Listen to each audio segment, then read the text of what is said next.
अस्सलाम वालेकुम। आज की अरबी लैंग्वेज की पहली क्लास में सरफ़ और नहव दो ऐसे सब्जेक्ट हैं जिनके ज़रिए हम अरबी की पहचान करते हैं, अरबी पढ़ना सीखते हैं और अरबी लिखना सीखते हैं।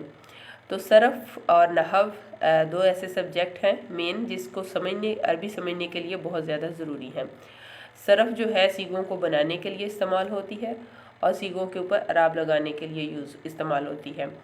सरफ़ को उम्मुल अलूम भी कहा जाता है इस वजह से कि किसी भी सब्जेक्ट को पढ़ने के लिए, उसकी लैंग्वेज में उतरने के लिए सबसे पहले उसके अराब का पता होना ज़रूरी है अरबी ज़ुबान में।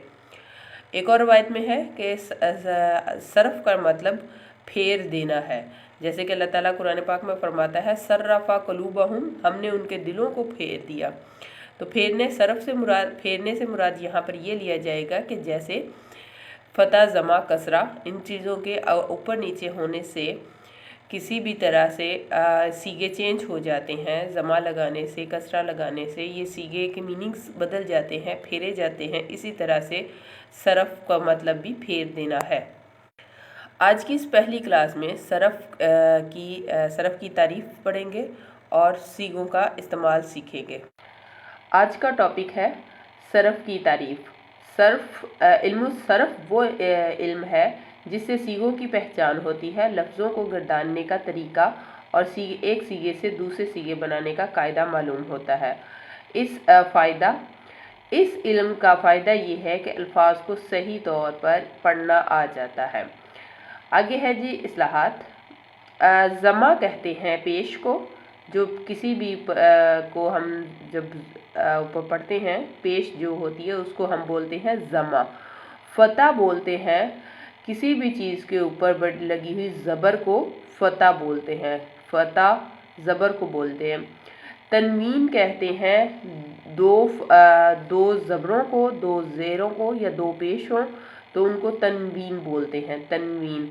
हरकत बोलते हैं ज़ेर ज़बर पेश का नाम हरकत है, मतलब किसी लफ्ज़ के ऊपर अगर ज़ेर ज़बर पेश है तो उसको हम मुतहर्रिक बोलेंगे। सुकून और जज़म, जब किसी चीज़ के ऊपर फ़तह, कसरा, ज़मा या कोई भी चीज़ ना, हरकत ना हो तो उसको हम सुकून बोलते हैं।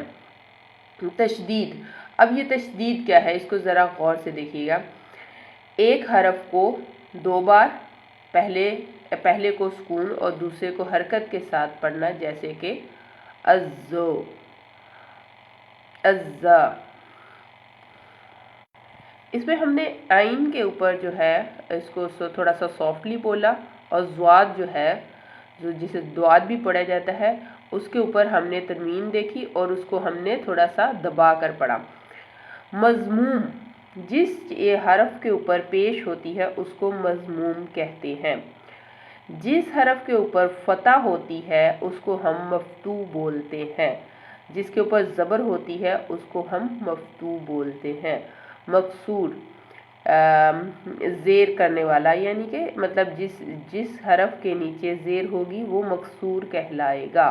मुतहर्रिक, हरकत देने वाला हरफ, मतलब जिस हरफ के ऊपर इन तीनों में से फ़तह, ज़मा या कसरा तीनों में से कोई हरफ आएगा तो वो तीनों में से कोई भी अराब आएगा तो वो मुतहर्रिक होगा।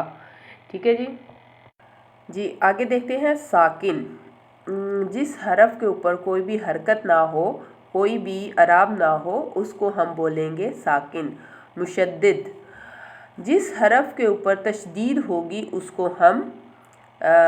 हरफ को हम तशदीद बोलेंगे, उसको हम मुशद्दद बोलेंगे। ओके। हरफ इल्लत तीन है, वाव, अलिफ, या। इन तीनों का मजमुआ भी हो सकता है, वाव और अलिफ, या। सीगा कहते हैं किसी भी लफ्ज़ को अरबी ज़ुबान में सीगा बोला जाता है। इसम, जैसे कि आपको पता है उर्दू में भी इसम जो है नाम को बोलते हैं, और फ़ेल कहते हैं किसी काम को, और फ़ाइल कहते हैं किसी काम करने वाले को। ज़माना, आपको पता है कि ज़माना जो है एक गुज़रा हुआ ज़माना होता है, मौजूदा ज़माना होता है और मुस्तकबिल का होता है। जो फ़ेल होता है, माजी होता है, एक माजी होता है, और मज़ारे, हाल और मुस्तकबिल को जो सीगा शो करता है उसको फ़ेल मज़ारे कहते हैं अरबी में। आज का इतना ही लेसन है, अगले लेसन में मिलते हैं।